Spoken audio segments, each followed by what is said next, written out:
महान भौतिक विज्ञान, गणित और दर्शन के झांता सर आइजैक न्यूटन ब्रिटेन के निवासी थी। उनके जीवन की सबसे बड़ी देन गुरुत्वाकर्षण बल की खोज एवं गुरुत्व नियम है। वर्ष 1687 में उनके द्वारा प्रकाशित फिलॉसफी नेचुरलिस प्रिंसिपिया मैथमेटिका पुस्तक विज्ञान की सबसे महत्वपूर्ण पुस्तकों में गिनी जाती है। न्यूटन ने खगोल शास्त्र से जुड़े केपलर के नियमों के साथ गुरुत्वीय बल की निरंतरता भी सिद्ध की। सर आइजैक न्यूटन की जीवनी में हम उनके इतिहास और संपूर्ण जीवन को शॉर्ट में समझने का प्रयास करेंगे। न्यूटन के जीवन की शुरुआत से पूर्व ही इनके पिता की मृत्यु हो गई थी।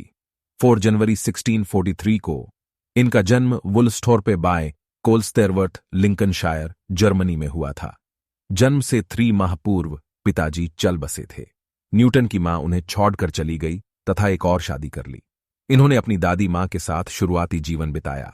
वह कई बार अपनी मां के साथ सौतेले पति के घर भी जाता था, मगर अपनी मां द्वारा दूसरी शादी करना कतई पसंद नहीं था। एक बार गुस्सा होकर न्यूटन ने उसका घर तक जलाने की धमकी दे डाली। कुछ सालों बाद न्यूटन के सौतेले पिता की मृत्यु हो गई और वह अपनी मां के साथ पैतृक गांव लौट आए। न्यूटन की मां चाहती थी कि वह खेती का काम करे, मगर उन्हें यह पसंद नहीं था। वह आगे पढ़ाई करना चाहता था। सर न्यूटन ने बेसिक स्कूली शिक्षा अपने गांव में ही प्राप्त की थी। जब न्यूटन की उम्र 12 साल थी तो इन्हें क्लार्क के घर भेज दिया, जो ग्रंथन गांव में रहते थे तथा पेशे से एक फार्मासिस्ट थे। न्यूटन यहां रहकर ही किंग स्कूल जाया करते थे। क्लार्क के घर विज्ञान की पुस्तकों तथा प्रायोगिक उपकरण पर्याप्त थे। न्यूटन इन्हीं समस्त पुस्तकों को पढ़ा करते थे तथा खाली समय में छोटे बड्ढे प्रयोग भी करते थे। उस फार्मासिस्ट क्लार्क की बेटी न्यूटन की एक अच्छी बचपन की दोस्त थी। न्यूटन उनके खेलने के लिए कई यंत्र बनाया करते थे। इन्होंने फ्लोटिंग लालटेन, लाइव माउस और सूर्य डायल्स से चलने वाली पवन चक्की भी इन्होंने वहां रहते हुए बनाई थी। यह उनकी विज्ञान के प्रति लग्न और विद्वता को दर्शाती है। इस तरह न्यूटन वहां रहकर न केवल अध्ययन करते थे, बल्कि अपने ज्ञान से वह प्रयोग करने में भी सफल हो चुके थे। क्लार्क के पास रहकर ही इन्होंने इंटरमीडिएट पास की। मात्र 19 वर्ष की अवस्था में ही इन्होंने स्नातक के लिए ब्रिटेन के ट्रिनिटी कॉलेज में दाखिला लिया और 1665 में स्नातक की पढ़ाई पूरी कर ली। वे आगे की पढ़ाई करके मास्टर की डिग्री पाना चाहते थे, मगर उस समय प्लेग महामारी का शिकार बन जाने के कारण उन्हें जर्मनी स्थित अपने गांव लौटना पड़ेगा। वर्ष 1666 से 1667 तक अपने घर पर ही रहे। यहां रहकर वे अपने कार्यों में निरंतर लगे रहे। अगले साल ये मास्टर डिग्री के लिए कैम्ब्रिज गए। यहां गणित के क्षेत्र में उनकी विद्वता से प्रभावित होकर गणित के प्रोफेसर ने अपना पद त्याग कर सर न्यूटन को दे दिया। इस तरह ये कैम्ब्रिज में गणित के प्रोफेसर के रूप में अध्ययन कराने लगे। गणित के प्रति इनकी अत्यधिक रुचि थी। यह वजह थी कि कैम्ब्रिज में गणित के प्रोफेसर के ये पसंदीदा शिष्य रहे। एक बार किसी अन्य पद पर सेवा के लिए उन्हें त्याग पत्र देना था, तो उन्होंने अपना पद सर न्यूटन को सौंपा और चले गए। जिस कॉलेज में न्यूटन ने मास्टरी करी, वहीं उनके शिक्षण करवाने का सौभाग्य भी मिला। सर न्यूटन ने प्रकाशिकी के क्षेत्रों में 1670 से 1672 तक निरंतर कार्य किया और कई महत्वपूर्ण यंत्र एवं नियमों को सत्यापित किया। यह उनका पसंदीदा विषय भी था। इन्होंने एक लेंस यंत्र बनाया जो प्रकाश के अपवर्तन तथा किरणों के अपवर्तित होने के बाद उन्हें देखने में सक्षम बनाता था। अपने शोध में न्यूटन ने प्रकाश की प्रकृति, रंग आदि पर कार्य किया। उन्होंने बताया कि सफेद प्रकाश कई रंगों से मिलकर बनता है। उनके इस सिद्धांत को भौतिकी में कलर थ्योरी के रूप में जाना जाता है।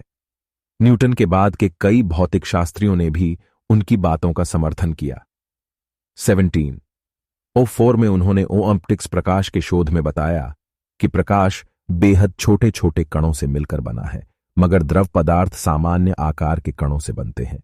सार्वभौमिक गुरुत्वाकर्षण के न्यूटन के नियम में कहा गया है कि प्रत्येक कण ब्रह्मांड में हर दूसरे कण को एक बल के साथ आकर्षित करता है, जो सीधे उनके द्रव्यमान के उत्पाद के आनुपातिक है और उनके केंद्रों के बीच की दूरी के वर्ग के व्युत्क्रमानुपाती है। न्यूटन की खोज हम सभी ने न्यूटन के सेब गिरने की घटना और वहां से उत्पन्न हुए एक विचार की कहानी पर ही है। आज से 350 साल यानी 1660 के आसपास की यह घटना मानी जाती है। उस दौरान न्यूटन कैम्ब्रिज यूनिवर्सिटी में अध्ययनरत थे। प्लेग महामारी के कारण उत्तरी ब्रिटेन में स्थित अपने घर चले गए थे।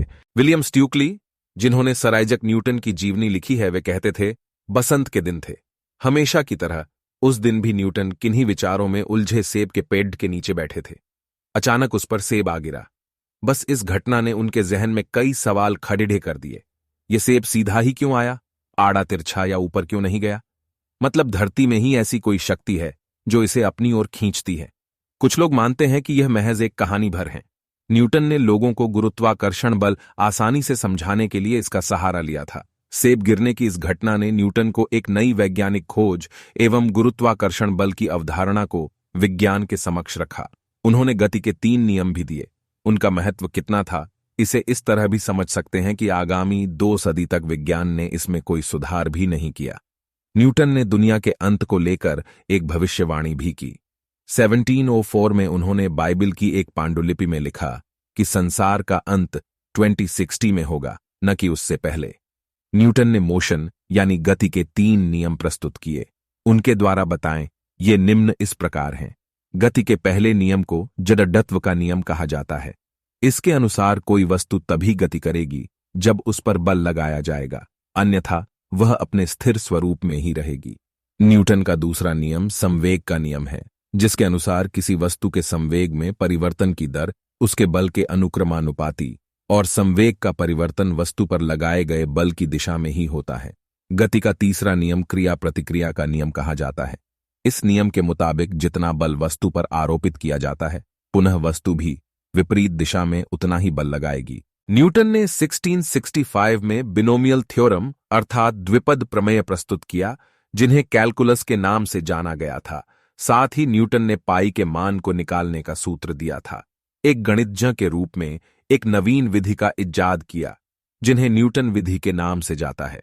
परिमित अंतर का सिद्धांत, क्लासिफिकेशन और अनुक्रमणिका का उपयोग तथा इनको अपने अनुसार डिफाइन भी किया।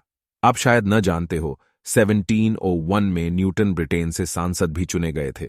उन्होंने 1705 के संसदीय चुनाव में भी महत्वपूर्ण योगदान दिया था। ये टकसाल के मास्टर भी रहे तथा एनी ने इन्हें नाइट की उपाधि से भी सम्मानित किया। न्यूटन के जीवन से जुड़े विवादों की बात की जाए तो कैलकुलस विवाद मुख्य है, जो न्यूटन और गोटफ्राइड के मध्य हुआ था। यह कोटेशन न्यूटन का है, जो एक महान वैज्ञानिक थे। 20 मार्च 1727 को इनका देहांत वेस्टमिंस्टर एब्बे में हो गया था। ये ईसाइयत में विश्वास करते थे। इन्होंने बाइबल के लिए कई शोध, व्याख्या और भविष्यवाणी भी लिखी। भले ही इस इंसान को बीते 3 सदियां बीत गई हो, आज भी हम उसको उनके कार्यों के लिए याद करते हैं। न्यूटन के बारे में एक रोचक तथ्य यह भी है कि इन्होंने आजीवन विवाह नहीं किया था। मानव सभ्यता की प्रगति में जिन जिन विभूतियों ने अपना योगदान दिया, दुनिया उनकी मृत्यु के बाद सदियों तक उनके कार्यों के रूप में याद करती है। न्यूटन के योगदान को आज प्रत्येक विद्यालय की किताबों में पढ़ाया जाता है। उनके कुछ प्रसिद्ध कथन इस प्रकार हैं। अगर मैं यह कहूं कि मैंने लोगों की तुलना में अधिक देखा और जाना है, तो इसका आशय यह है कि मैंने लोगों के कंधों पर सवार होकर चीजों को समझा और ACRF हैं। मैं यह नहीं जानता कि मेरे मरने के बाद संसार मुझे किस तरह देखेगा, मगर मैं स्वयं को समुद्र के किनारे खेलते एक बच्चे के रूप में स्वयं को पाता हूं, जो सुलभ मुस्कान लिए खेल रहा है। मैं अभी भी पूर्ण सत्य से कोसों दूर हूं। भले ही आज हम अपनी दीवारों को मजबूत बनाने में लगे हैं, मगर अभी भी उन्हें मजबूत करने वाले पुल कम हैं। किसी को करने के प्रति मेरी लग्न ही सफलता है। मुझ में कोई बड़ी आंतरिक शक्ति नहीं है। मुझे अन्यों की तरह सामान्य शक्तियां मिली हैं। अधिक चीजों और सुविधाओं में सच्चाई नहीं पाई जाती है। सच्चाई के दर्शन सादगी में ही मिलते हैं। प्रत्येक क्रिया के विपरीत बराबर मात्रा में प्रतिक्रिया भी होती है। मैं एक बेहद साधारण इंसान हूं। मेरे प्रयोगों ने ही मुझे असाधारण बना दिया। मैं खगोल के पिंड की गिनती तो कर सकता हूं, मगर लोगों के पागलपन की नहीं। कोई वस्तु तभी तक एक सरल रेखा में गतिशील रहेगी जब तक उस पर की बाह्य बल का प्रयोग न किया जाए। मेरे विचार में प्रतिभा को एक शब्द में परिभाषित करना पढ़े तो वह शब्द धैर्य है। न्यूटन का व्यक्तिगत जीवन और मृत्यु, मुझे नहीं पता कि दुनिया मुझे किस तरह या किस रूप में दिखेगी, लेकिन मैं अपने आप को एक ऐसे बच्चे की तरह देखते हुए महसूस करता हूं जो समुद्र के किनारे पर खेल रहा है और अपने आप को बदल रहा है, और वह एक सुंदर सा शक्ल धारण कर लेता है। लेकिन मैं ऐसा सोचता हूं कि अभी भी मुझसे महान सच्चाई कोसों दूर है।